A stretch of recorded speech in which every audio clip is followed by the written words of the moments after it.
It looks like a regular morning for this cattle farmer, feeding his herd, taking care of his livestock until they're ready to sell in the market. However, these cows will never leave the farm. They are exposed to high levels of radiation when a meltdown at Fukushima nuclear power plant dispersed a cloud of radioactive dust over a wide area.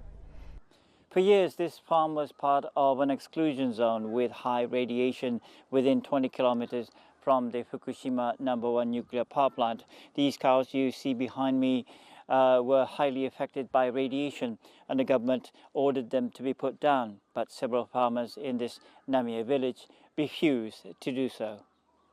Masami Yoshizawa, a cattle farmer at the Ranch of Hope, knew something awful had happened when he heard an explosion from the nuclear power plant 14 kilometers away. He picked up his binoculars and looked towards the power plant. I heard the explosion of reactor number 3 on March the 14th. I was tending to my cattle. There was a blackout, so I used a generator to pump water for the cows and feed them. That was when I heard the explosion at 11 o'clock on the 14th. Yoshizawa evacuated the farm, leaving his cows behind, but he couldn't bear to leave his cattle to starve. He heard many cows starve to death in various parts of Fukushima. Yoshizawa snuck into the farm to feed his cattle. In May, the government told the farmers to kill the ones that survived, but Yoshizawa refused. It was against his beliefs, and for him, they are living reminders of the nuclear disaster that destroyed Fukushima's agriculture. I vowed to take care of them until the last one. 10 years is only a turning point for me. They expect to live for at least another 5 years.